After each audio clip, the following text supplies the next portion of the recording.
After the NHL hosted its Board of Governors meeting in New York last week, Commissioner Gary Bettman announced that the league would be banning all themed jerseys for warm-ups. This undoubtedly is an overreaction that comes as a result of the controversy surrounding Pride Night jerseys, and more specifically the players that opted not to wear them during their team's Pride Night celebrations. Fast forward to last night at the NHL's annual award ceremony, and several players spoke up about Bettman's decision. First up was Connor McDavid of the Edmonton Oilers, who had this to say.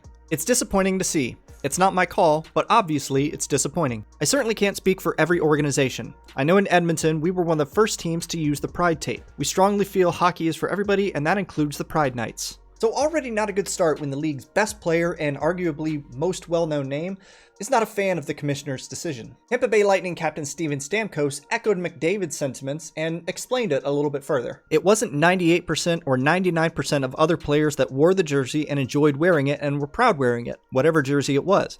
Whether it was the Pride, the Military Night, the Cancer Nights. The story shouldn't be about the guy that didn't wear it, the one guy or the two guys. I understand that's what gets the clicks and that's what gets the views, but the word distraction gets thrown around.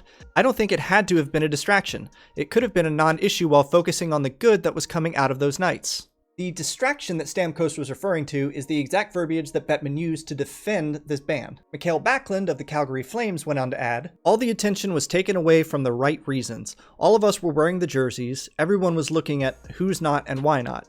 I understand the decision the NHL made to take that distraction away. Team can still have their nights, their special nights, and I think that's a good thing." Pittsburgh Penguins' Chris Letang rounded out the conversation by saying, "It was tough to see that some guys didn't. I understand sometimes why they didn't, but to me, it doesn't mean that you're fully supporting or not supporting it.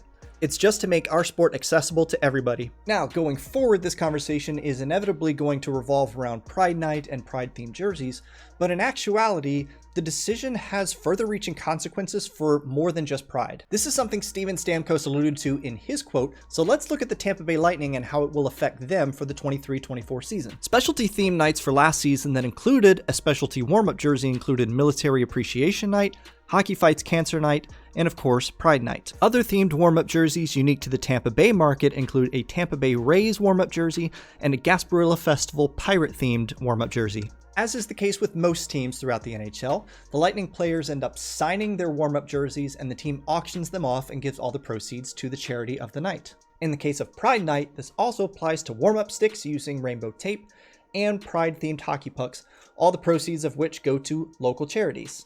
And while Gary Bettman has assured the league that teams can continue to host their cause-themed nights, this doesn't do a whole lot to reinforce that the NHL is backing the initiative. While I'm sure that these themed jerseys will continue to be a thing and player signatures and auctions will still happen and donations will still be made to charity, I can't help but shake the feeling that this makes the whole initiative less meaningful somehow. Part of the appeal of bidding on a player-worn, player-signed jersey is it's a unique item. You get to look back at that and point to it and say, I know exactly where they were wearing it, when they were wearing it, and what cause it was supporting. Plus, at the end of the day, you know that the money you spent on that item is going to be put to good use at whatever charity it was supporting. But taking that opportunity away kind of cheapens the whole affair. And again, while a lot of this conversation is going to be centered around Pride, let's not forget that this does have consequences for Military Appreciation and Hockey Fights Cancer for all 32 teams in the league. But really the most frustrating thing about this entire situation is instead of engaging in the conversation, Gary Bettman chose to shut it down. Anybody who's paid attention to Gary Bettman's decision making, especially in the last few years, knows that this is, well, pretty much just what you expect. Especially considering that Bettman has a history of squashing these conversations like he did with the head injury in CTE Link and his handling of the Kyle Beach investigation. All this to say that I wouldn't expect Bettman to change his mind on any of this anytime soon, unless, let's say, the NHLPA decides to make a big fuss about it. I sincerely hope that teams continue to push these initiatives and continue to make donations to these charities in spite of Bettman's ban. But like I said, it's early, there's so much that can happen between now and the end of this season, so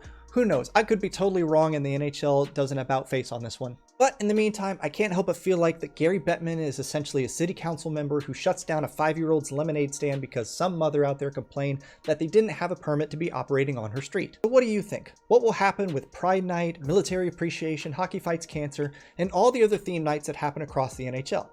Leave a comment in the comment box below, and I will see you for the next video as more news drops.